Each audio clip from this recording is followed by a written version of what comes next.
Miércoles. Bueno, hoy tenemos directazo con la doctora Ana Mallafré de Institut Marquès. Sabéis que colaboramos con esta clínica desde hace años ya.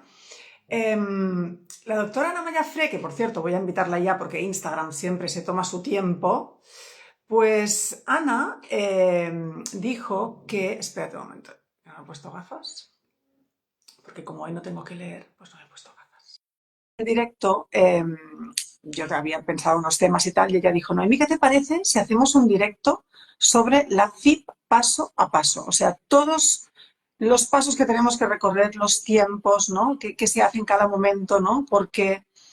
Y pensé, pues tiene razón porque algunas lleváis mucho tiempo en el camino hacia la maternidad, pero otras no, acaban de llegar y está muy bien saber el ABC, ¿no? De una fecundación in vitro con óvulos propios, ¿no? Y con esperma de la pareja. Así que vamos a ver si Instagram nos deja empezar rápido y si no, pues nada, cerramos y volvemos a empezar como muchas veces ocurre. A ver si Ana está lista por aquí. Yo voy confirmando.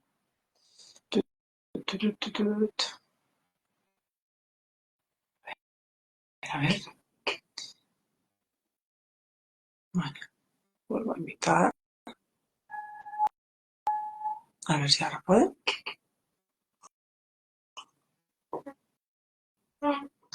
Y desayuno. Bueno, Hola hola, Ana. ¿qué tal? ¿Qué Hola. tal? ¿Cómo vas? Hombre, pues muy contenta de haber conectado tan rápido. Que Ah, hace que sí, no está mal, no está mal. está mal. Para el primer directo de 2025 conmigo, bien, bien, bien, contenta. Exacto. Oye, Ana, muy buena idea hacer el directo sobre este tema, ¿no? Porque muchas veces llegan personas a la clínica que están justo empezando y es que vamos muy perdidas al principio, ¿verdad? Sí, y que al final es tanta información toda a la vez que igual hablar de este tema, en plan, los timings de la FIP, pasito a pasito, Ujú. cuáles son los pasos y cuánto dura cada paso, es Exacto. una cosa muy importante de tener en cuenta, ¿no? Para no tampoco tener falsas expectativas, que a veces parece que vas, llegas y al cabo de 15 días ya está todo hecho, ¿no? Y está bien, yo creo que podemos hablar de eso. Totalmente. Además, si se hacen las cosas bien hechas, necesitamos un poco de tiempo. Porque el pim pam pum todo el mundo lo sabe hacer, ¿no? Casi, casi. Pero haciendo las cosas bien, Exacto. Lo primero igual sería saber cuándo consultar, ¿no? Para ir a una FIP, que también depende un poco de la edad que tiene la mujer, ¿no? No es lo mismo si tienes, y de los antecedentes, obviamente, ¿no? Pero bueno, pone que si tienes más de 35 años, lo ideal ya es a partir de los 6 meses hacer una visita. No para hacer tratamiento directamente igual, pero sí para que le hagan una valoración, ¿vale? Pero es muy importante el factor tiempo, que siempre lo decimos, que somos muy pesados con esto, pero como luego se demoran pruebas, controles y todo, el tiempo al final puede pasar muy rápido y bueno, tú también lo sabes, ¿no? Que al final a veces los tratamientos se alargan más años de los previstos inicialmente. Entonces, yo quería hablar sobre todo, pues una vez llega la consulta a la paciente, de la primera visita que podemos pedir, ¿no? Pues la primera visita suele durar una hora normalmente, entre media hora, una hora, depende un poco, y ahí tomamos nuestro tiempo para conocer bien los antecedentes y pedir unas pruebas básicas antes de una FIP, ¿no? Y si lo ideal, si la paciente tiene pareja, pues que venga la pareja siempre, ya sea hombre o su pareja, mujer, o mujer. exacto, pero que vengan los dos porque así también tenemos los antecedentes de cada uno. Y normalmente solemos pedir una ecografía que la podemos hacer en el mismo momento, si no, no nos la traen, una analítica que si no hay antecedentes podríamos tener los resultados en una semana, lo que sería el perfil básico, ¿no? Que es pues mirar un poco los glóbulos sanguíneos, las defensas, las vitaminas, la función del hígado, la función del riñón, bueno, un poquito una analítica general. Claro, si hay antecedentes de pérdidas gestacionales previas o que ya se ha hecho algún otro tratamiento, a veces podemos pedir analíticas de tipo genético, ¿vale? Como puede ser un cariotipo o algunas mutaciones que están ligadas a alteraciones de la coagulación. Y estos análisis sí que ya suelen tardar un poquito más. En sí, Un par de semanas, ¿no? un poquito más incluso. Normalmente suelen ser 15 días laborables, que al final son 3 semanas. Ah, bueno, claro, exacto. Eso contando que puedas ir a hacerlas directamente en laboratorio, porque si a veces hay que pedir cita pues con el CAP o con el médico de referencia, si hay una mutua, pues a veces se puede demorar un poquito más, ¿vale? En la clínica también las podemos hacer siempre al momento. Pero bueno, pues los test de tipo genético suelen tardar alrededor de 3 semanas los resultados. Y luego, si la pareja es un señor que va a hacer una muestra de semen, un seminograma, ahí, si es un primer tratamiento, solemos pedir solamente el seminograma, pero si hay algún antecedente o alguna alteración en el seminograma mismo, que es lo que evalúa la calidad del semen, por decirlo de una manera, ¿no? Que vemos cuántos espermatozoides van rápidos, cómo si van rectos, si no van rectos, si tienen formas normales, pues si hay alguna alteración a esos niveles, podemos pedir otro tipo de prueba que sería, por ejemplo, un FISH, que es mirar los cromosomas de la cabecita de los espermatozoides, o una fragmentación de la cadena del ADN de los espermatozoides. Y esto sí que también suele tardar unos 15 días, 3 semanas laborables, ¿no? Total. O sea que ahí ya tenemos un mes un poco de completar el dossier si el caso es un poquito más complejo. La ecografía que has dicho al principio, ¿para qué la hacéis, la ecografía en consulta? ¿Por qué es importante hacer esa primera ecografía? Yo creo que es muy importante hacerla en consulta con el ginecólogo que va a seguir el proceso de la FIP. Por un lado, porque ves que no haya ninguna patología a nivel de ovarios, es decir, miramos que no haya ningún quiste en el ovario, algún quiste funcional, alguna quiste de endometriosis, bueno, alguna patología que nos pueda hacer cambiar el tratamiento que habíamos pensado en un inicio, o algo que nos deba hacer pedir alguna prueba complementaria. También miramos el útero, que no haya, si hay miomas, si puede haber adenomiosis, si el endometrio se corresponde con la fase del ciclo que en teoría está la paciente, el grosor, la forma también, ¿no? Que no haya pólipos dentro del útero. Al final es una ecografía que nos da mucha información y evidentemente si coincide además que la podemos hacer en la primera fase del ciclo, ahí con la FIP propia, que es un poco el tema que estábamos hablando hoy, nos permite ver la reserva ovárica, ¿vale? Porque hacemos la ecografía y miramos los ovarios y en la ecografía solemos ver unas bolitas negras que son los folículos, que son como saquitos de líquido que contienen el óvulo que nos interesa luego para el tratamiento, ¿no? Y al principio del ciclo, pues los ovarios nos enseñan todos los folículos que tenemos en cada ovario, pues pueden ser 5, 6, 15, depende de cada paciente. Y esos son los folículos antrales. Exacto, esos son los folículos que al principio del ciclo, la FSH, que es una hormona del cerebro que es la hormona estimulante del folículo, hacemos un poquito para que de todos los folículos que se han mostrado, pues hay uno que se va a seleccionar para hacer el ciclo. Y cuando nosotros hacemos el tratamiento, damos inyecciones de FSH normalmente para que haya FSH para todos. Entonces, la dosis que daremos depende un poco, entre otras cosas, evidentemente, de cuántos folículos tenemos al principio del ciclo, de cuál es nuestra reserva ovárica. Entonces estaría bien que esa primera visita que hacemos en un centro sea en la primera fase del ciclo, porque así podemos mirar tanto la reserva ovárica como el estado del útero, del endometrio y todo, ¿no? Claro, eso es ideal, pero al final, como normalmente no suele haber solo una visita, sino que hacemos la primera visita y luego otra con los resultados de las pruebas que hemos pedido antes de poner todo en marcha, siempre hay una segunda opción, si no se puede hacer la visita y luego a la semana siguiente volver. Por eso no es un problema, pero claro, nos da mucha más información para una FIP propia la ecografía en primera fase de ciclo, eso sí que es cierto. Entonces, imaginamos que hacemos la segunda visita, que es una vez que ya tenemos los resultados. Al cabo de unas 3 semanas, si todo va on time, hacemos la segunda visita y con esos resultados vemos si hay que añadir algún tratamiento o no. Y con la siguiente regla, si todo está ok y podemos empezar, empezaremos el tratamiento. La estimulación. La estimulación, ¿vale? Lo que comentábamos de las inyecciones. Entonces, el tratamiento de la FIP en sí, en general, cuando viene la regla, pues se manda un mail, por ejemplo, para decir, tengo la regla, pues me va bien empezar con este ciclo, o se llama, pues una consulta.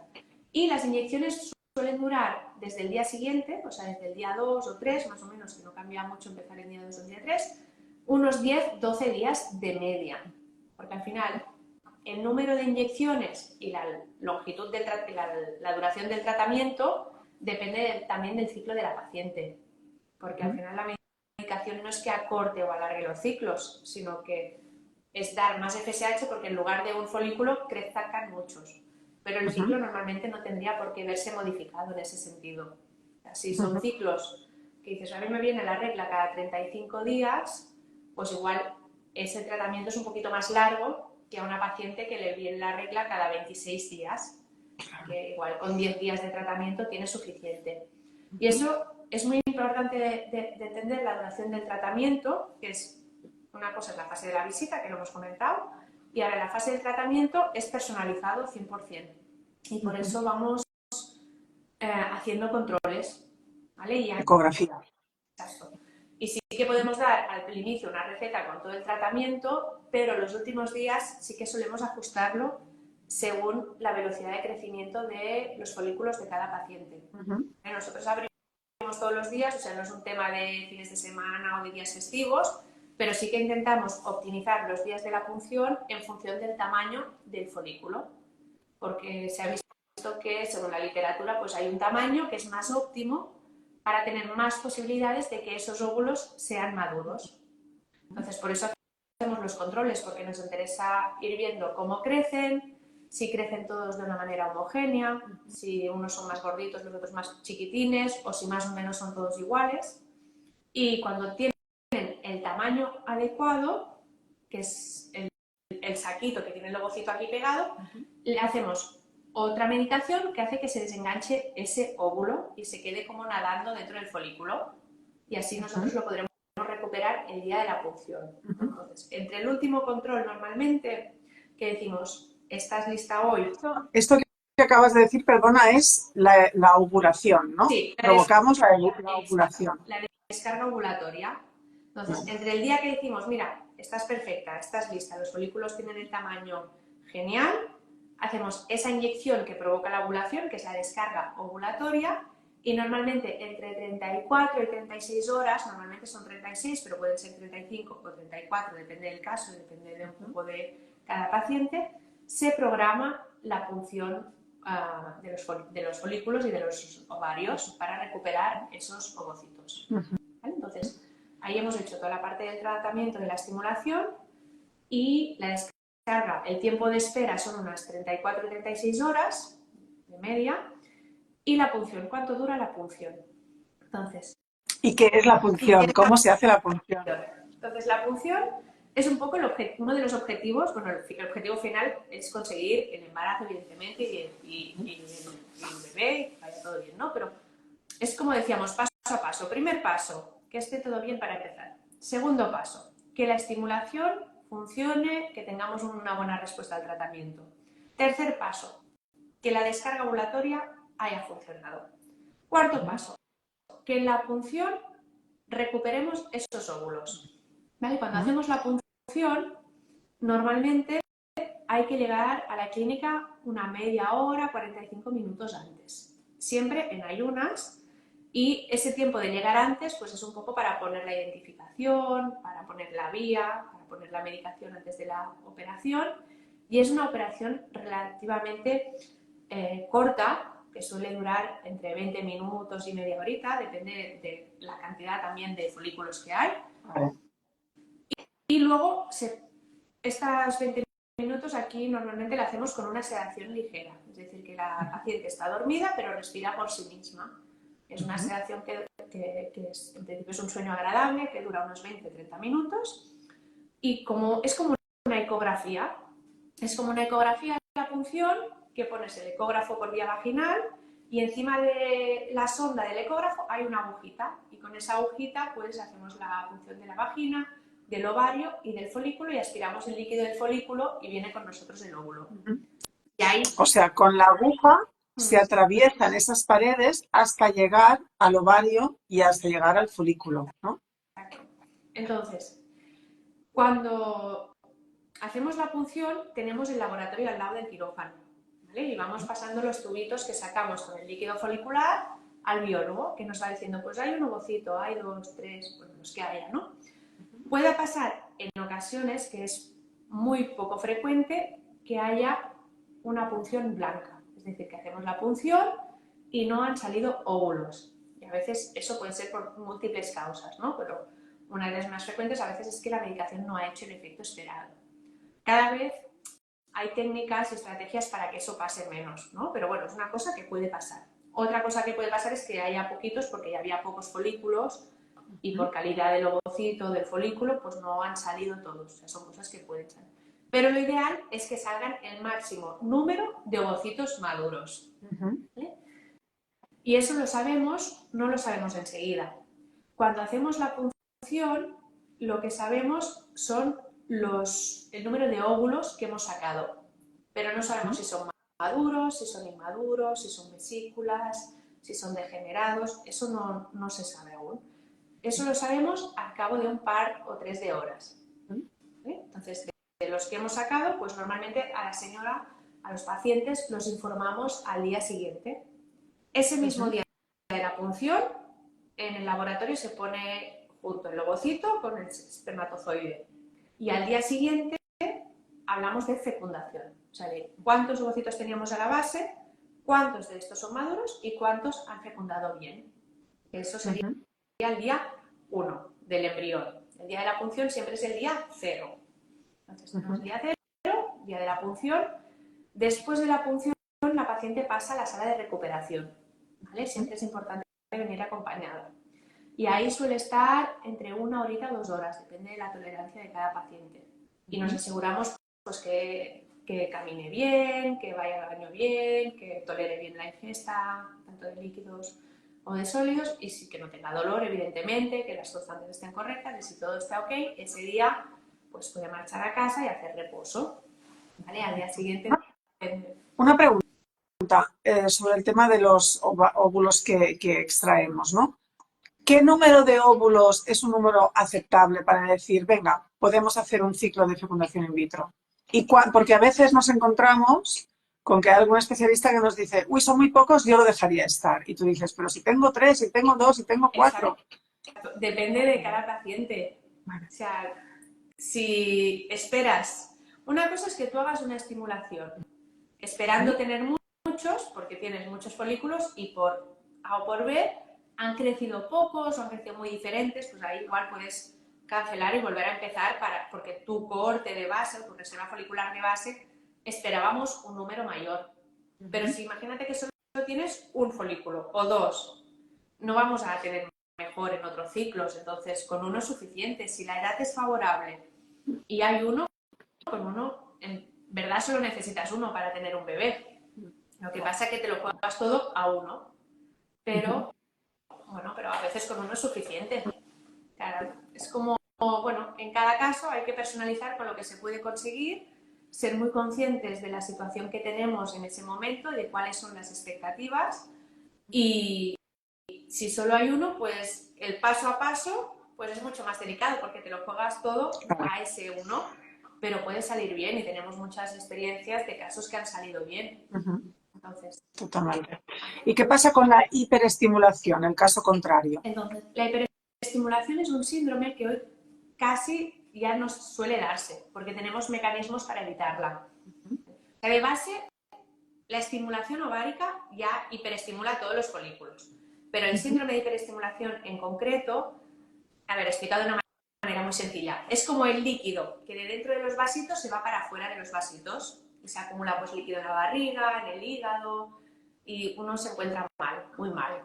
¿Vale? Entonces, antes que no teníamos técnicas de congelación de embriones o de óvulos tan buenas, con esa tasa de supervivencia tan alta, pues igual teníamos más riesgo de síndrome de hiperestimulación. Pero hoy en día, a la mínima que pensamos que una paciente puede tener una respuesta elevada a la estimulación, se descarga con un medicamento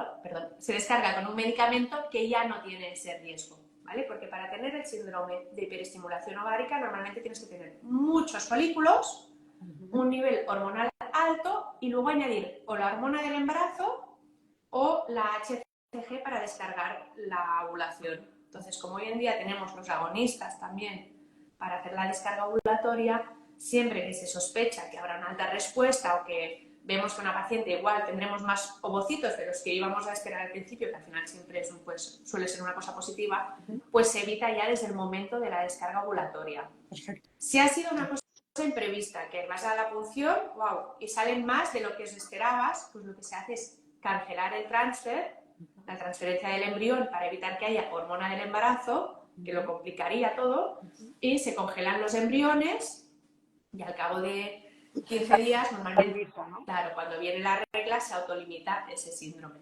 Pero hoy en día tendemos a ser muy prudentes porque como la técnica de congelación y de supervivencia es tan buena y tenemos medicamentos alternativos, intentamos evitar siempre todos los médicos este síndrome de hiperestimulación ovárica. Vale, genial. Eso no vale, entonces vamos con... No, que eso no quita que las pacientes que tienen muchos folículos te puedas sentir muy hinchada, muy incómoda, porque al final, bueno, es una estimulación. Claro. Vale, vale. Entonces estábamos en la fecundación, ¿no? ¿Ya?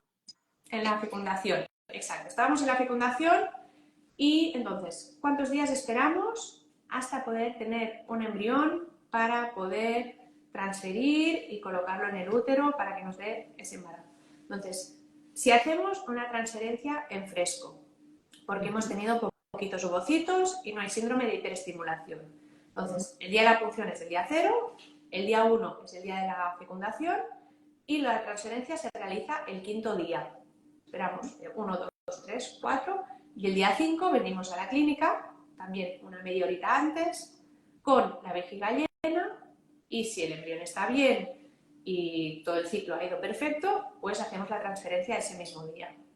Y si hay más embriones, eso se congela o el mismo día 5 o si alguno va un poquito más lento, se le da un día más para que acabe de formar esta estructura que se llama blastocisto, ¿vale? Que es cuando el embrión coge su estructura y tiene unas celulitas alrededor que van a dar lugar a la placenta y unas celulitas en medio que van a dar lugar al bebé. Y ahí es cuando se congela los embriones. ¿Qué me dices de transferir en día 3? Hoy en día. A ver, hoy en día los transfers en día 3 son transferencias que hacemos de manera muy puntual, en pacientes muy seleccionadas, pero normalmente casi el 90 y pico % hacemos día 5. Porque las probabilidades son mayores, ¿no? El embrión ya está preparado para implantar en ese momento. Claro, porque es el día de implantación natural, porque son embriones que son mucho más sólidos, que son mucho, o sea, en lugar de tener 8 células como tienen en día 3, pues ya han creado una estructura de más de 200 células. Y entre día 3 a día 5 son etapas muy delicadas. Entonces, si tú dejas un embrión a día 5, normalmente tienes mucha más información sobre ese embrión. ¿Se ha evolucionado correctamente? ¿Acaso se ha fragmentado? ¿Se ha bloqueado por el camino? Eso lo vemos en el incubador. Si lo transfieres en día 3, esa información no la tienes. Entonces es todo un poco personalizado. Vale, ok. Y bueno, hemos hecho la transferencia y cuando 10 días después, normalmente unos 10 días después, ya podemos hacer el test de embarazo. ¿Vale? Que es lo de la sangre. Espera. La hacemos en pipí y en sangre. O sea, normalmente si es positiva en pipí, no haría falta hacerla en sangre. Pero es verdad que en sangre nos da mucha más información, si hay que repetirla en 48 horas y si luego va bien o no, pues tienes esa información de base. Pero si es positivo normalmente. ¿Vale? ¿No hay falsos positivos o falsos negativos en el test de embarazo? Es más frecuente un falso negativo que un falso positivo. Los falsos negativos sí que los confirmamos siempre en sangre. ¿Vale? O sea, 100% siempre puede haber un falso positivo, pero es mucho más frecuente un falso negativo que un falso positivo, porque el falso positivo es que ha detectado la hormona del embarazo en sangre. Entonces, si se hace en el momento adecuado, correctamente, no suele haber falsos positivos. Vale, ok. Entonces, ¿qué quería comentar? El PGT. Imaginemos que no hemos hecho esta punción, tenemos todos los embriones del día 5, pero no los vamos a transferir porque hemos decidido hacer un diagnóstico genético preimplantacional, que, bueno, para hacer un poquito de memoria, es analizar cada embrión para ver si cromosómicamente está sano o tiene alguna cromosoma que se ha equivocado cuando se iba dividiendo. Entonces, si hacemos esta prueba, que hay que coger unas células del embrión para analizarlas y el embrión se congela. Entonces, no vamos a hacer la transferencia en fresco. Entonces, normalmente, como comentábamos al principio, pues suele venir la regla, la menstruación, 5 a 7 días después de la punción, porque cuando no hacemos transfer, pues para evitar la descarga a la síndrome de hiperestimulación, hacemos la descarga con un agonista. Y entonces, cuando hacemos esto, congelamos los embriones, la paciente tiene la regla y mandamos la biopsia a analizar. Y eso suele tardar también unas 2 semanas más o menos. O sea, 15 días laborables, igual 3. Y cuando tenemos el resultado, ya podemos organizar la criotransferencia, que también es otra duda de tiempos, ¿no? Siempre cuánto vamos a tardar. Exacto. Entonces, la criotransferencia se puede hacer de 2 maneras. O en ciclo natural, que entonces se suele tardar lo que dura el ciclo. Si tenemos un ciclo normal entre, no sé, entre 27 y 28 días o 27 y 30, normalmente la transferencia pues se hace un control para mirar cómo va creciendo el folículo y el endometrio, y cuando el folículo tiene un tamaño correcto, se hace la descarga ovulatoria y la transferencia es exactamente más o menos una semana después, más o menos, ¿vale? Pero para que nos hagamos una idea. Si se hace la descarga el miércoles, pues las transferencias suelen ser a la semana siguiente, el miércoles siguiente. Y si es con terapia hormonal sustitutiva, que puede ser o pastillas o parches, normalmente se empieza el primer día de la regla, el tratamiento, se hace una única ecografía que debería ser suficiente en el día 10, más o menos entre 8 y 12 del ciclo, normalmente en el día 10, se mira que el endometrio tenga el grosor correcto, que sea trilaminar, y si todo está ok, pues unos 6 días después o 7 hacemos la transferencia. O sea que es bastante rápido, en verdad. Y lo más largo es un poco la estimulación. Lo que has comentado ahora del momento de hacer la transferencia, ¿no? Miramos el endometrio. ¿Cómo tiene que ser ese endometrio para poder hacer una transferencia, ya sea en fresco o no, o en ciclo sustitutivo? Pero, ¿cómo tiene que ser un endometrio para decir, venga, está bien? El endometrio lo ideal es que sea bonito. Bonito quiere decir que tenga ese aspecto trilaminar, que quiere decir que vemos el endometrio y la capita del medio vemos como una rayita blanca y por fuera también como 2 rayitas. Y que si hacemos un corte, o sea, el útero es como una pera, ¿vale? Para que nos entendamos, pues si lo cortásemos así transversalmente, lo que veríamos sería como un granito de café. ¿Sabes? Que tiene las 3 rayitas, como el granito de café. Eso es lo ideal, ¿vale? Entonces, el grosor, antaño, bueno, hace tiempo se decía que ideal que fuese más de 7 milímetros. Pero eso se ha visto que con un ciclo natural a veces hay endometrios que son más finos y son preciosos y también abundantes de embarazos y embarazos a término positivos. Entonces, lo del grosor igual es importante, pero no tan importante como se pensaba antes, y lo más importante es que sea bonito, ¿no? Vale. Que tenga las características estas de las 3 capas, ¿no? Claro, porque si a veces se vuelve muy blanco, a veces puede ser que haya habido una elevación de la progesterona demasiado temprana, y es como que la ventana de implantación, aunque no es una cosa súper exacta, porque si no nos hubiésemos extinguido, pero es una cosa importante a tener en cuenta. Vale, vale.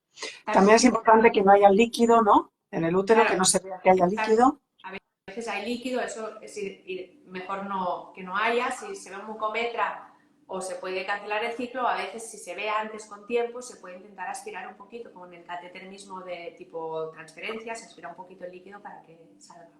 Si es muy grueso, el endometrio tampoco no es una cosa mala, porque hay pacientes jóvenes o que tienen mucha actividad ovárica que hacen endometrios más gruesos y pueden dar embarazo perfectamente. Vale, ok. Y otra cosa también, en casos de, por ejemplo, infertilidad secundaria, ¿no? Alguien que haya tenido un hijo, haya tenido, por ejemplo, un parto por cesárea, ¿vale? Y no se quede embarazada una segunda vez, ¿no? En algún caso yo, por ejemplo, hay un problema que a veces pasa, ¿no? Que la cicatriz de la cesárea no está bien cicatrizada, a lo mejor supura un poco de líquido, y ese caso también es una cosa importante tener en cuenta, ¿no? Cuando alguien ha tenido cesárea, por ejemplo. Eso es lo que se llama un ismocele normalmente, o una dehiscencia de la cicatriz necesaria que puede acumular ese líquido. Y eso es un poco como el líquido de las trompas, que a veces si se cae en la cavidad, por decirlo de una manera, puede ser tóxico, que puede ser no ideal para la implantación del embrión. Pero bueno, eso se evalúa siempre con una ecografía. Normalmente con una ecografía se ve muy bien si hay un ismocele, y también con clínica. No es lo mismo un ismocele si da, o sea, una cicatriz necesaria que puede dar un sangrado, o sea, que puedes ir manchando durante tu ciclo aunque no tengas la regla, que si es totalmente asintomático. Y eso, si es muy clínico y da mucha sintomatología y hemos hecho trances y no hay otra causa que se haya diagnosticado de por qué no implanta, pues siempre se puede mirar con una esteroscopia y valorar también con una cirugía si hay que, pues, hacer la cicatriz de nuevo para reforzar esa cicatriz y evitar que se haga esa bolsita que puede acumular líquido. Correcto, vale. Genial, pues no sé, Ana, yo creo que hemos explicado todo, está súper bien detallado, tiempos, nombres, todo para que cuando, ¿no?, cada una vaya a la clínica sepa de lo que le están hablando y podamos repasar un poquito. Hombre, No sé si te ha quedado algo por decir. no, yo creo que en relación a la FIP propia un poco los timings son esos. O sea, contar que se basa en la duración misma del ciclo, y lo que puede demorar un poco más o menos a veces es la realización de las pruebas, pero que no tiene por qué, porque se pueden hacer también en el mismo momento, pero que sí que es importante completar bien el dossier y hacer sobre todo una buena anamnesis en la primera visita para intentar que se nos escapen menos cosas cada vez. Y también importante pensar que la primera fecundación in vitro es tanto diagnóstica como terapéutica, es decir, nos va a servir para tratar, pero también nos va a dar mucha información que en el momento de hacerla desconocemos, porque veremos los ovocitos, veremos cómo evolucionan los embriones, y por eso a cada FIP, que a veces no funciona la primera, que es una cosa muy dolorosa, pero siempre hay que intentar sacar pues información para intentar mejorar de cara a la siguiente.